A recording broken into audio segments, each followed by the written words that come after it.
하나님께서 주시는 말씀입니다. 하나님께서 주시는 말씀 고린도전서 16장입니다. 16장 10절에서 12절까지 말씀 우리 한 절씩 교독하시고 마지막 절 합독하시겠습니다.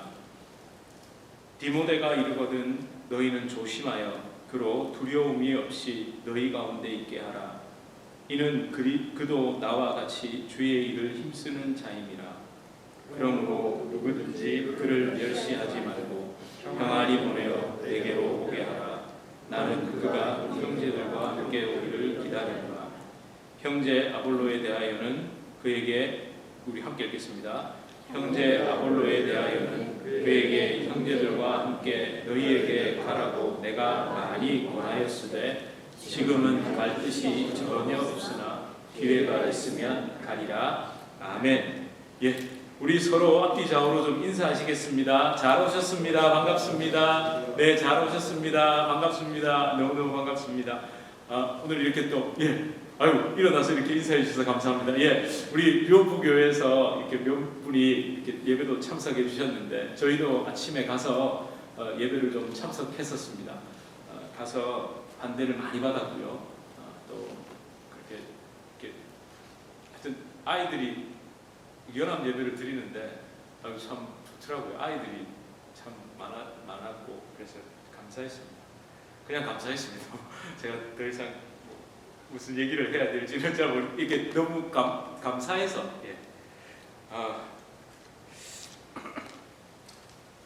사도 바울의 편지 고린도전서가 이제 끝을 향해 갑니다. 오늘 본문 이제 지난주에 16장 9절에 이어서 이제 10절에서 12절을 중심으로 좀 살펴봤는데요. 여러분 오늘 본문을 보니까 익숙한 두 사람의 이름이 나옵니다. 누구입니까?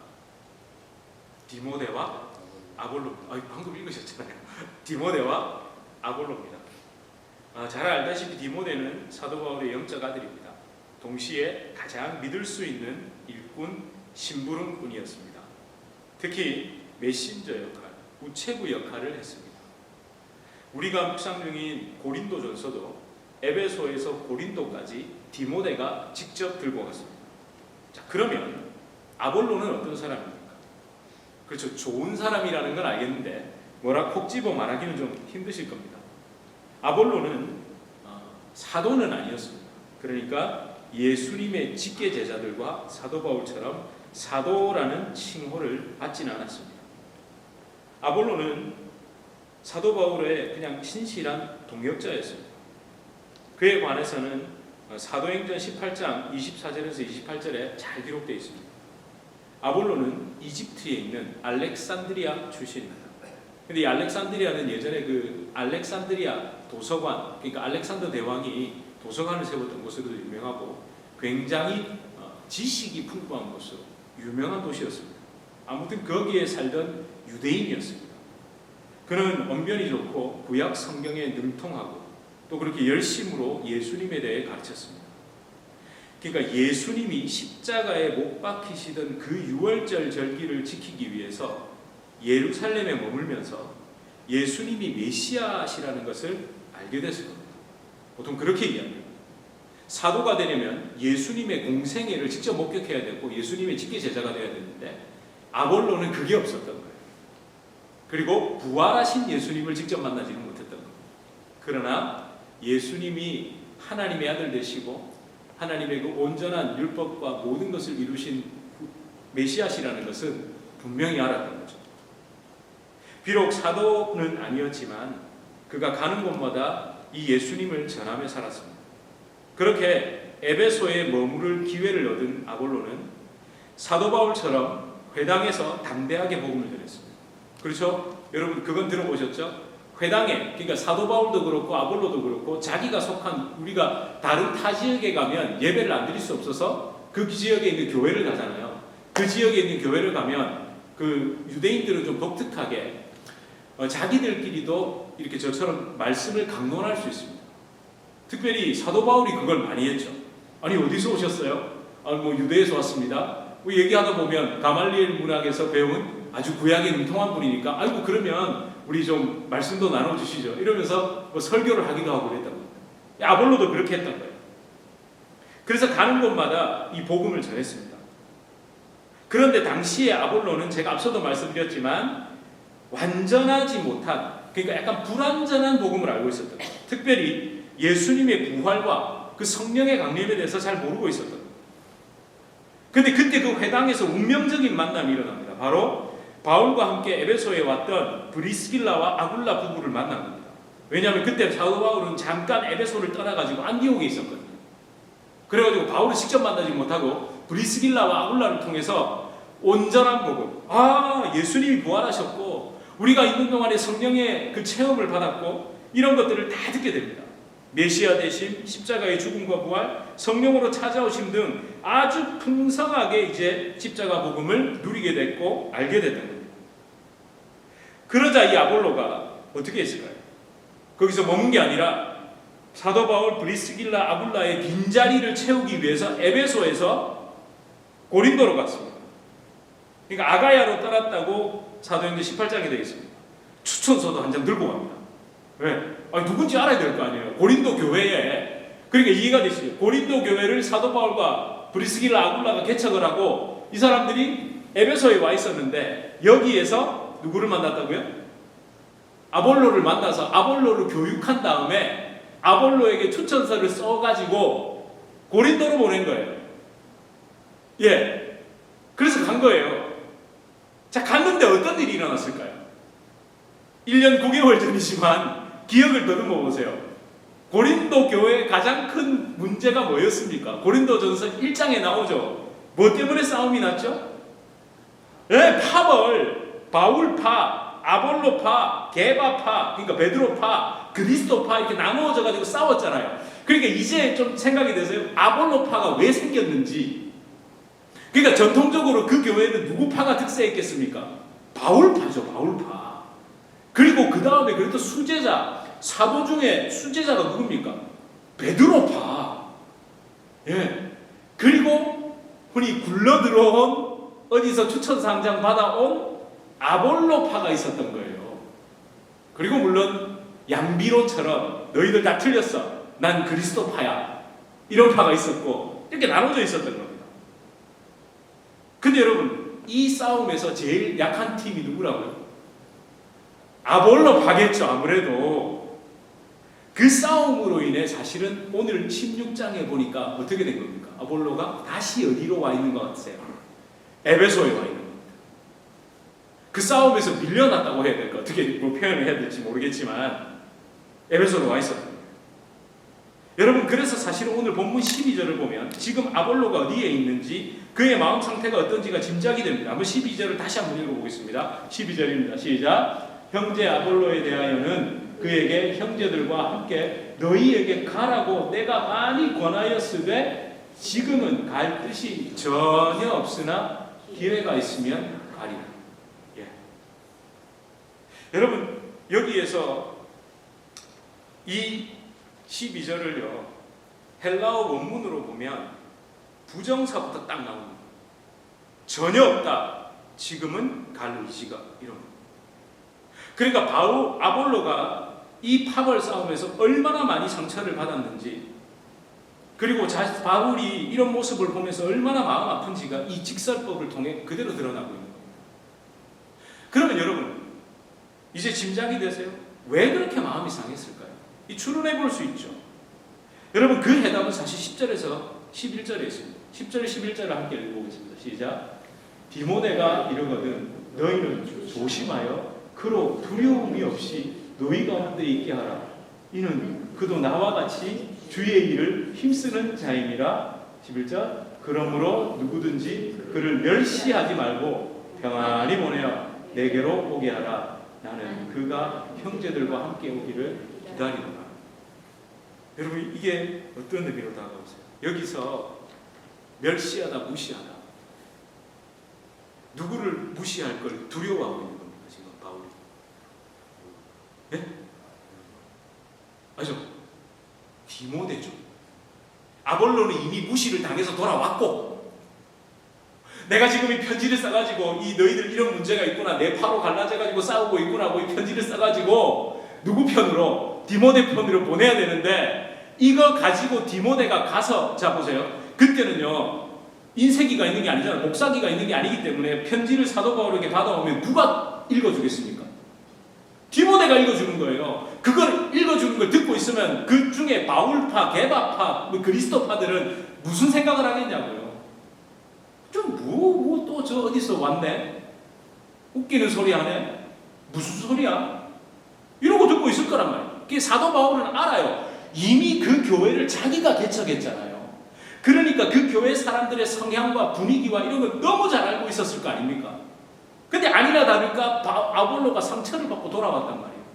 그러니까 이 문제를 해결하기 위해서 편지를 막 써가지고 보내는데, 보내면서도 멸시하지 마라 제발, 조심해라, 디모데 나와 같은 동역자다, 함부로 대하지 말아주세요, 이걸 보내는 겁니다. 여러분, 여기에서 멸시하다라는 이 엑수테네오라는 이 단어는요, 그 단순하게 저 뭐야 이렇게 무시하는 정도가 아니라 없는 취급해버리는 거예요. 없는 취급. 예. 그러니까 그 하나님이 창조한 그 귀한 영혼을 아예 없는 취급해버리는 겁니다. 여러분, 왕따 중에 제일 심각한 왕따가 뭔지 아세요? 진짜 그림자 취급, 공기 취급해버리는 겁니다. 여러분, 학교에서도 그래요. 없는 사람 취급해버리거든요. 정말 그렇게 애들이 못된 아이들이 있다고. 그렇게 무시하는 겁니다. 여러분, 이 무시하는 마음, 그게 고린도 교회의 몇몇 사람들, 아니 그 분위기 전체가 그랬나 봐요. 고린도는 대단한 곳이었거든요. 정말 대단하고 정말 훌륭하다면 훌륭한 분들이 많은 곳이었거든요. 말 그대로 엘리트 그룹 중에 엘리트 그룹들이 많았다고요. 여러분, 우리 쭉 살펴봤잖아요. 먹는 것에서도 차별 날 때 기억하시죠? 그 왜 우상에 있는 고린도 분위기는 어땠다고요? 우상에다가 제물을 바치고 나면 그 제물을 같이 나눠 먹는데, 그 나눠 먹기 위해서 초청장을 보낸대잖아요. 기억나세요? 특별한 사람들에게만 초청장을 보내서 자기들끼리 만찬을 즐기고 이랬단 말이죠. 근데 그게 그대로 어디로 들어왔다고요? 교회로 들어왔던 거예요. 그래서 그룹을 짓고 급을 나누고, 그게 다 적혀 있었던 거죠. 여러분, 제가 최근에 이제 추석을 한국에서 지내다 보니까 아는 목사님이, 아주 가까이 지내는 목사님이 오랜만에 저한테 안부를 묻는다고 보이스톡을 했어요. 이런저런 이야기를 하다가 목사님, 참 저 같은 건 만물의 찌꺼기입니다, 그러는 거예요. 그 무슨 말이냐고. 그러니까 그 본인의 장인이 목사님이신데 그 어느 도시, 제법 큰 한국의 광역시입니다. 근데 그 지역에 있는 초대형 교회 장로님의 이야기를 듣고는, 아버지가 그걸 직접 듣고는 전해준 거예요.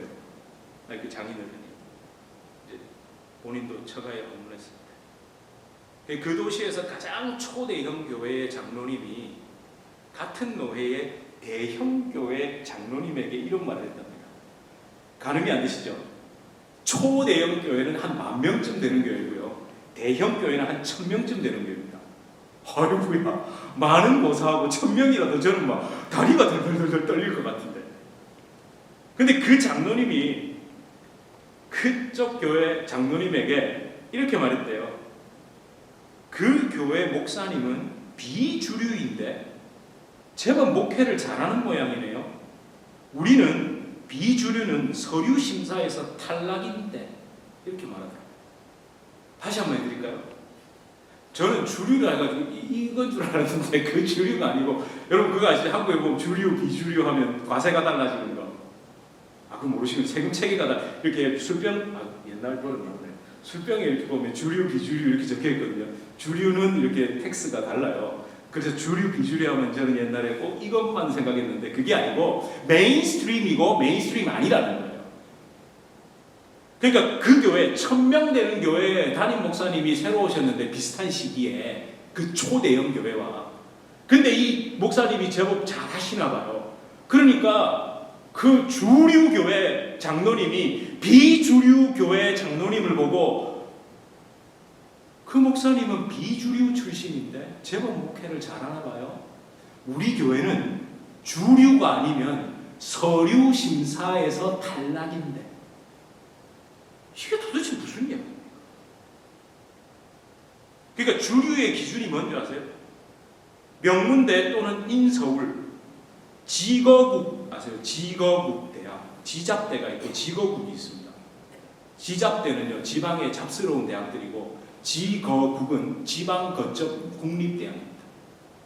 그러니까 인서울 또는 명문대 또는 인서울대학교, 서울 안에 있는 대학교, 그 다음에 지방 거점 국립대학 출신, 그렇게 총신대학원을 졸업하고 미국에서 박사학위를 받아야 하고 교수 경력 이런 게 있어야 주류. 비주류 나머지. 여러분 이 비주류라고 평가되는 목사님은 어떤 분이냐면 지방에 있는 신학교를 졸업하고 총신대학을 나오시고 그때부터 한 교회에서 전도사부터 부목사까지 15년간을 한결같이 묵묵히 목회하신 겁니다. 저는 그 비주류 교회라는 1000명 되는 교회 장로님들이 안목이 있으신 겁니다. 한 교회에서 15년은 정말 목회를 배우시고 그런 분을 모시고 그러니까 잘하죠. 잘하실 수밖에 없죠. 사실 여러분 아볼로도 사도 바울이나 베드로에 비해서 비주류였습니다. 그러니까 디모데는 오죽했겠냐. 디모데가 이 편지를 가지고 가면 아무리 사도 바울이 했어도 이걸 읽어주면서 무슨 생각들을 했겠냐. 그러니까 그걸 아니까 바울이 그렇게 기록을 한 겁니다. 이렇게. 여러분 사람에 대한 무시와 멸시 그건요 도덕으로도 금하는 겁니다. 그죠? 도덕이나 윤리에서도 사람 멸시하고 무시하라 그럽니까? 예? 이거 절대로 안 되는 거예요. 여러분 세상 도덕과 윤리에서도 사람을 무시하고 멸시하면 안 돼요. 하물며 하나님에게 그 영혼에 대한 무시와 멸시가 어떻게 다가가겠냐고요. 하나님이 존귀하게 창조한 그 영혼에 대한 무시와 멸시, 자기 기준에 비춰서 상대방을 평가하면서 자기 기분대로 무시와 멸시의 시선을 보내고 말을 내뱉고 이러는 거 하나님이 어떤 마음으로 보시겠냐고. 오늘 제가 료부교회 가서 예배를 드리면서 그 이태후 목사님 유명한 분입니다. 성함은 몰라도 켄싱턴에서 그 마약 그 사람들 그 가난한 사람들 여러분 그분이 진짜 주류죠. 서울대학교 미학과 나오셨는데요. 그 있잖아요. 서울 안 놀라시네. 아니 어느 대학을 나왔다고 해요. 여러분 놀라실래요. 근데 진짜 미학과를 나오신 거 너무 패션 센스가 아주 그냥. 근데 차는 뭔지 아세요? 트럭 있잖아요. 타코마 트럭. 우리 앤디 목사님처럼 트럭. 상상해서 그 세련된 옷을 입고 우통을 탁 벗으시고 제가 인사드리고 나갔는데 트럭 그것도 다 찌그러진 트럭 있잖아요. 근데 이 목사님이 그 이민자들에 대한 무시와 멸시 그러면서 뭐라고 했냐면 구체적으로 얘기하셨어요. 적어도 한국 사람들은 그 이민자들 무시하고 멸시하면 안 된다고. 왜? 여러분들도 다 부모님이든 누구든 다 초청해가지고 이 나라의 시스템 소셜 시큐리티부터 다 시스템에 혜택 받아놓고 이제 와가지고 그 사람들 해주면 안 된다고 이런 소리 하지 말라고. 물론 범죄자는 안 되겠죠. 그러면서 여러분들도 다 그렇게 해서 노인 아파트 살고 그렇게 하지 않냐고. 거기에 노인 아파트 살고 하는 분들이 많았거든요. 근데 다 그냥 겸손하게 들으세요. 거기서 이렇게 안 하고 맞다. 여러분 그분도 얼마나 그 귀하게 제가 저희 아이가 우리 피부색이 좀 짙으신 분들을 너무 좋아한다니까 그 애들이 제가 한번 말씀드렸잖아요. 그 트랙팀에서 그 흑인 아이들이 저희 아들 보고 너는 N-word 아시죠? 이거 녹음되면 안 되죠. 니 땡땡땡 하는 그거 우리 했다고 총 맞잖아요. 근데 너는 우리한테 그 얘기해도 된다고 했다 하니까 뭐라고 하셨게요? 목사님이 진짜 애들 교육 잘 시켰다. 그래서 저는 순간 이게 내 교육이랑 무슨 상관이 있지? 저희 집안의 분위기가 그렇거든요. 피부색이 짙다고 못 배웠다고 절대 무시합니다.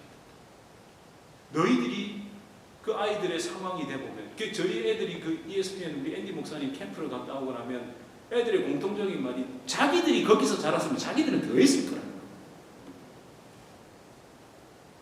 그게 너무 고마웠습니다.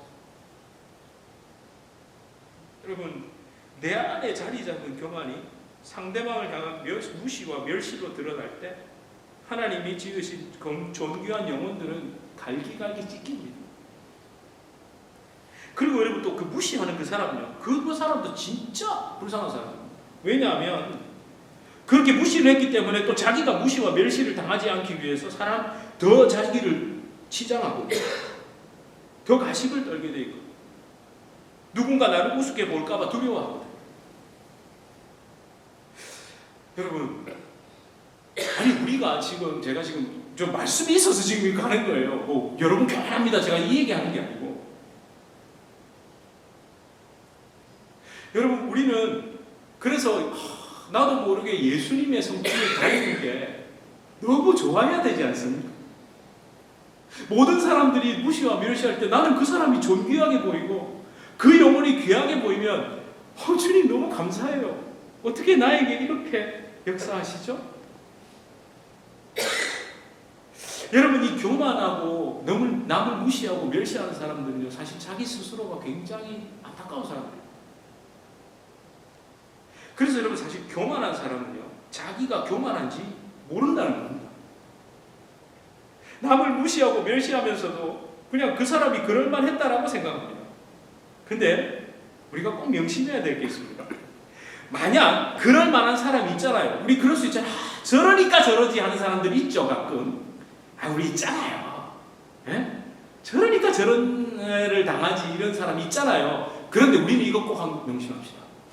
그렇다고 우리에게 그들을 멸시할 권리는 없습니다.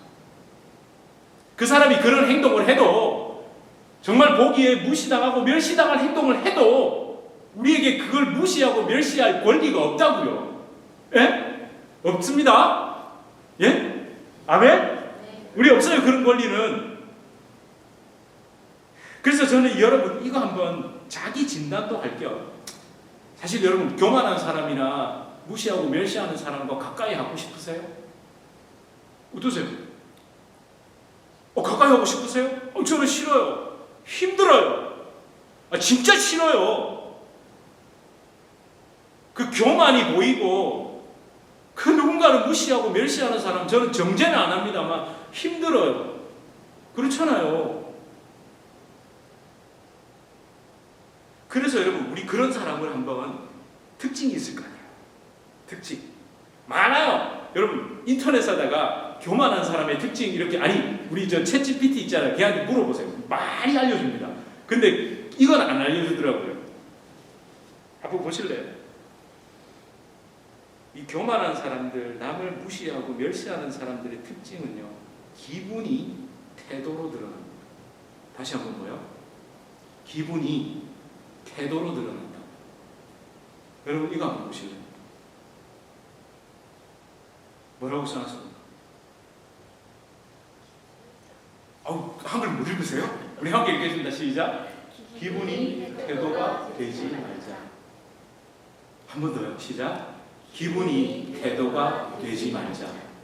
이게 실제 책 제목입니다. 기분이 태도가 되지 말자라는 책이 있어요. 근데 저는요, 이걸 예전부터 알았습니다. 여러분 그분에 대한 논란은 접어두고요. 한국의 개통령이라고 들어보셨죠? 강형옥 씨인가? 그 강아지를 조련하는 그분이 아주 사나운 개에게 뭐라고 했는지 아세요? 제가 아직도 안 잊어버려요. 같이 봤으니까. 근데 그걸 보면서 집사람과 우리 모든 가족이 너무너무 공감했어요. 딱 뭐라고, 딱 강아지한테 너 기분이 태도가 되면 안 돼. 누구한테요? 한테. 근데 하물며 사람입니다. 이거 저희 집에 가훈입니다. 실제 가훈이 몇 개 있는데 그 중에 하나가 이거예요. 애들한테도 학교 갔다 와서 기분 나쁘면 어쩌고 들어옵니까? 아이들이 아빠 다녀왔어요 이럽니까? 아니면 가방을 질질 끄고 인상 막 쓰고 들어옵니까? 가방을 질질 끄고 인상 막 쓰죠. 사실 예전에 집사람이 한국에서 일할 때도 그렇죠. 실무 책임자로 있다 보니까 일이 많죠. 그러면 얼굴에 딱 드러나요. 그러면 제가 딱 들어오면 뭐라니, 여보, 정확하게 밖에서 무슨 일이 있었는지 나한테 설명을 해줘. 자기 지금 표정은 굉장히 나한테 뭔가 불만이 있는 사람 같다. 그러면 얘기를 합니다. 저도 그랬습니다. 저라고 밖에서 스트레스 안 받겠어요? 여러분 이런 말 들어보셨어요? 목회자 인간은 멍멍이도 안 먹는다. 네, 안 들어보셨군요. 어떤 목사님은요, 집에 잠시 교회를 나갈 때마다 간을 이렇게 사모님께 맡겨놓고 나갔다 온대요. 그 얘기를 안 들어요. 간이 녹아내려서. 저도 밖에서 스트레스 받습니다. 힘이 듭니다. 정말 속상하고 어떨 때는 제가 실제로 이런 마음을 가진 적이 있어요. 내가 목사 아닐 때 만났으면 나한테 이럴까? 속으로 내가 목사가 아니면 길에서 나랑 눈이라도 마주치면 이렇게 나한테 할 수 있을까? 이런 생각이 들 때가 있어요. 그래서 집에 오면 저도 인상이 안 좋죠. 그러면 어떻게 할까요, 제가? 집사람한테 제 기분을 태도로 드러낼까요? 아닙니다. 항상 이렇게 얘기합니다.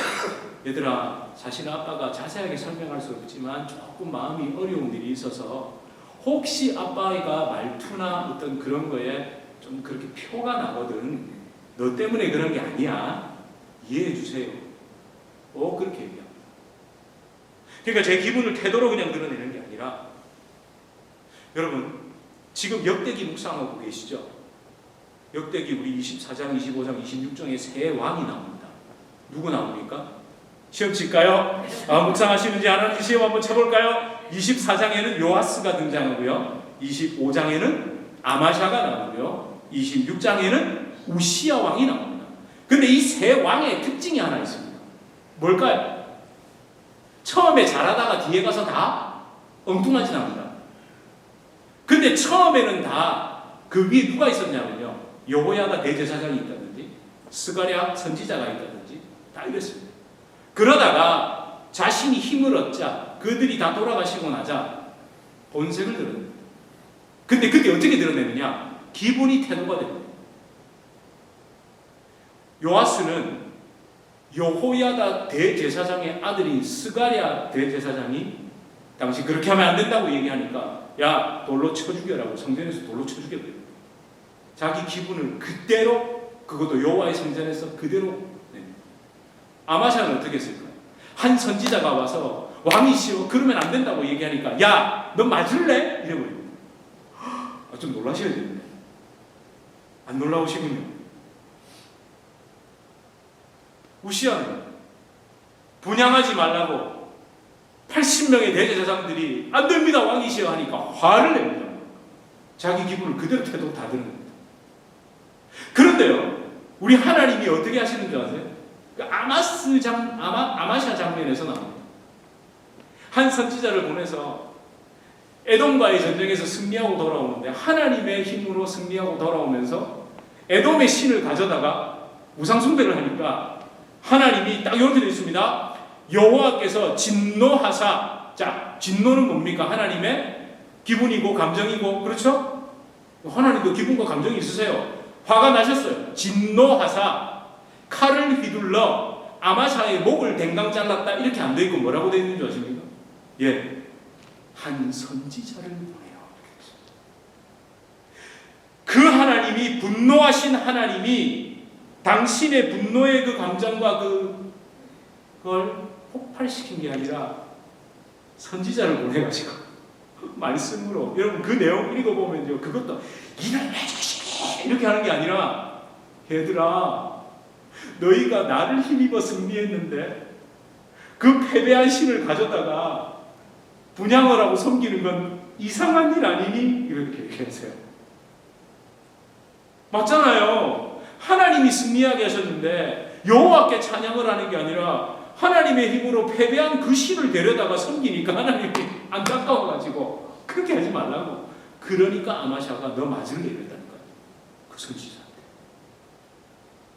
근데 우리 하나님은 그 분노를 선지자를 보내십니다. 말씀으로.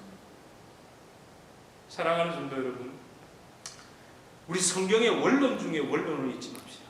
하나님은 교만한 자를 물리치십니다. 여러분 야고보서 4장 6절이죠. 우리 함께 읽어보겠습니다. 시작. 그러나 더욱 큰 은혜를 주시나니 그러므로 일렀으되 하나님이 교만한 자를 물리치시고 겸손한 자에게 은혜를 주신다 하였느니라. 여기까지 보세요. 더 큰 은혜라는 겁니다. 교만을 물리쳐 주시고 겸손하는 자를 더 품어주시는 그 은혜를. 그런데 여러분 이게 왜 중요하냐면요, 이게 여기서 끝이 아니에요. 7절이 있다니까. 7절 한번 보세요. 시작. 그런즉 너희는 하나님께 복종할지어다 마귀를 대적하라 그리하면 너희를 피하리라. 그러면 6절과 7절을 연결해서 본다면 교만은 누구의 특징이겠습니까? 뭐의 특징이겠습니까? 마귀요, 사탄이요. 여러분 그건 제가 지금 성경에 없는 얘기하는 게 아니죠. 사탄이 하나님도 넘어서려고 교만했다가 그 범죄했잖아요. 여러분 교만은 사탄의 성품입니다. 그런데 하나님이 뭐라 하세요? 예이 사탄아! 이렇게 안 하시고 속지 마라 이러시잖아요. 속지 마라! 속지 말아라. 우리 안에 그런 마음이 들어올 때 그거 사탄이 주는 마음이니까 너희들 절대 속으면 안 돼 이러시잖아요.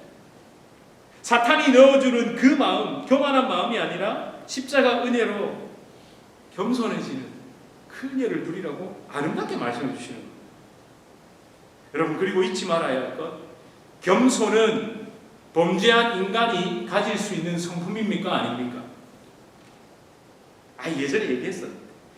겸손은 저와 여러분에게 없습니다. 요거부터 인정하고 하셔야 돼요. 우리가 예수님에 의해서 내가 십자가에 죽어 내 안에 예수님이, 겸손 그 자체이신 예수님이 드러나지 않는데 겸손한 척하는 건 그건 하나님 보시기에 그냥 도덕이고 윤리고, 조금 더 심하게 말하면 그건 가식이죠. 그러니까 우리는요 겸손이 없다는 것부터 철저하게 인정하고 하나님 앞에 엎드리면, 그렇게 겸손할 수 없는 나를 십자가에 못 박아 죽이면 내 안에 겸손 그 자체이신 예수님, 그분의 성품이 그냥 흘러나오는 겁니다. 드러나는 겁니다. 여러분 빌립보서 2장 5절에서 8절 우리 함께 읽어봅시다. 그 예수님, 그분의 겸손, 여러분 이건요 뼈에 새기고 마음에 새겨야 됩니다.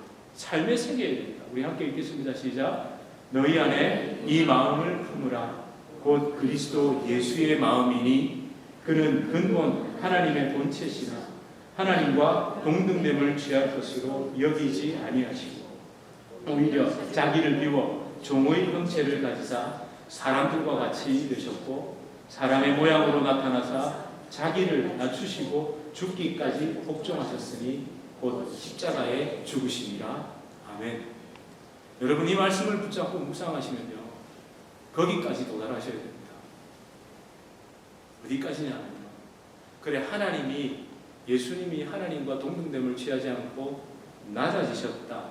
그래서 나도 이렇게 배우고 이렇게 하고 이렇게 됐는데 내가 주님 성품 닮아서 내려놓고 이렇게 한다.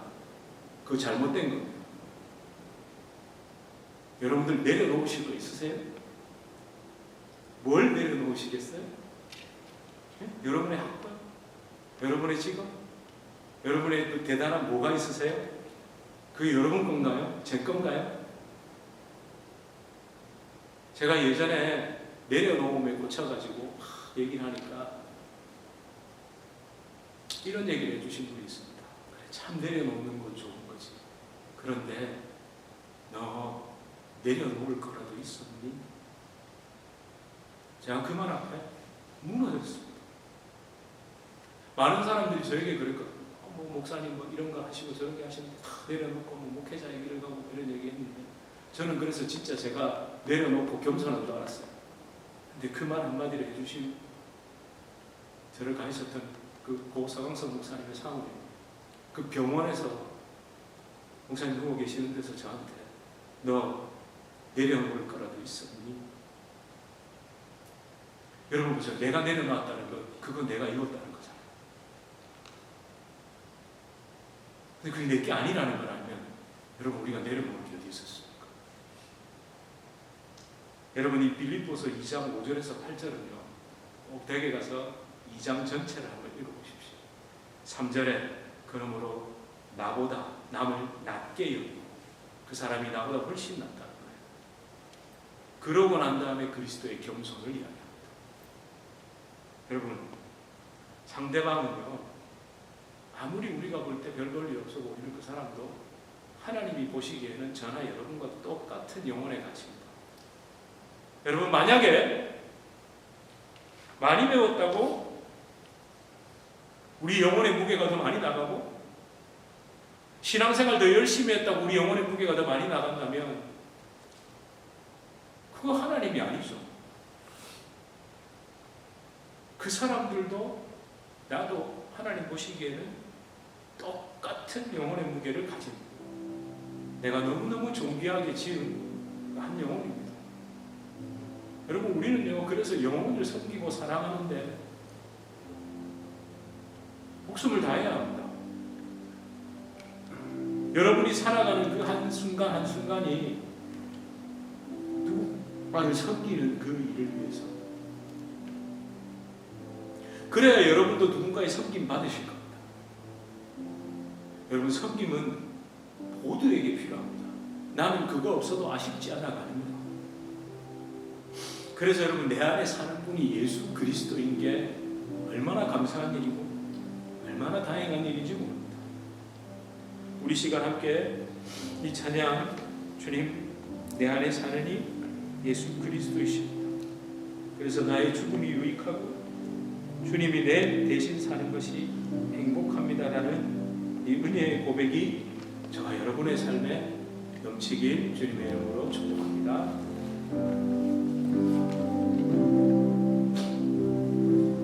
내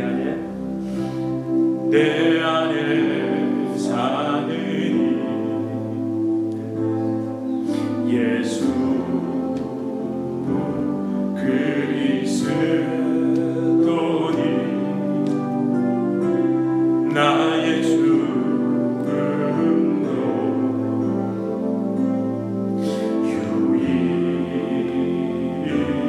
유익하리라. 한 번 더 고백할까요? 내 안에 사는 내 안에 사느니 예수 그리스도니 나의 죽음도 나의 죽음도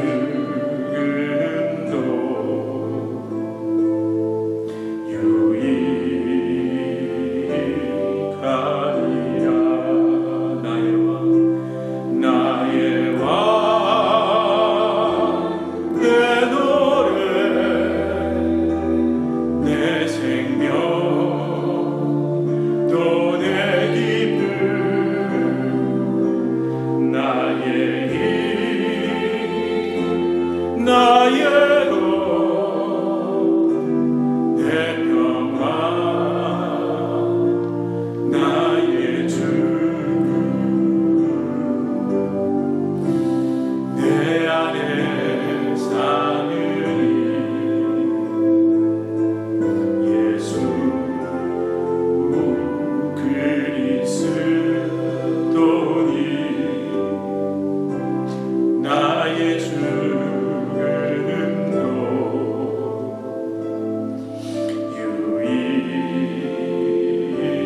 유익하리라. 여러분, 우리 함께 기도할 때 여러분 이 역설이잖아요. 내 안에 인간은 가질 수 없는 성품이 겸손인데, 내 안에 예수님이 계셔서 그 겸손한 그 예수님의 성품이 드러난다는 게 진짜 역설이면서도 너무 놀랍지 않습니까? 여러분, 저는 그게 신비로웠으면 좋겠습니다. 너무 신기하다. 이게 되다니. 그래서 날더러 겸손한데요. 저는 참 겸손하다. 아닌데? 나는 아닌데? 내 안에 계신 주님인데? 그래서 우리 흔히 말하는 원님당의 나팔부는 멋진 사람 아닙니까? 우리 이 시간 함께 기도할 때 하나님, 나의 안에 없는 성품이라는 것을 알기에 주님 앞에 엎드려 기도합니다. 사탄에게 속지 않게 하여 주시옵소서. 무시하고 멸시하고 세상이 나를 얼마나 무시하고 멸시했으면 그렇게 아등바등 삶이고 가지려 하고 배우려 하고 돈 벌려 하고 얼마나 서로 무시하고 상처를 줬기는. 하나님, 우리는 그런 거 없어도 예수님 내 안에 계셔서 서로를 존귀하게 여기고 그 주님 때문에 우리가 아름답게 살아갈 수 있도록 은혜 베풀어 주시옵소서. 우리 이렇게 함께 기도하시겠습니다.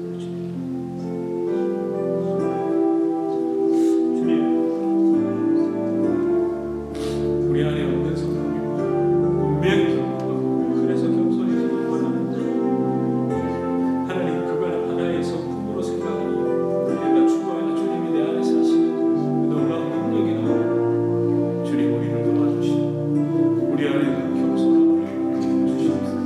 예, 사랑합니다 주님. 내가 십자가에 죽을 때 그 놀라운 내 일이 일어날 줄 믿습니다. 우리 주님 높임을 받아 주시옵소서. 주님, 우리 안에 겸손함이 없기에 그 아름다운 예수님, 그분의 살아계신 내 안에 오직 주님만 살아계심을 바라봅니다. 그 겸손, 그 아름다운 성품이 내 안에 흘러나오고 스며나오게 하여 주시옵소서. 예수님 이름으로 간절히 기도드립니다. 아멘. 우리 주 예수 그리스도의 은혜와 하나님 아버지의 그 진하신 사랑과 성령 하나님의 위로 교통교제에 충만케 하시는 역사, 우리를 진정한 예수님의 성품, 그것이 내 삶을 통해 내가 십자가에 죽을 때 온전히 드러나게 하시는, 끝까지 드러나게 하시는 성령의 놀라운 역사가 우리 주님의 교회 성도님들과 주님의 교회로 불러주실 주의 귀한 자녀들, 개인의 삶, 가정, 생업, 직장, 사업 하시는 모든 일 가운데 이제로부터 영원토록 함께 있을지어다. 아멘.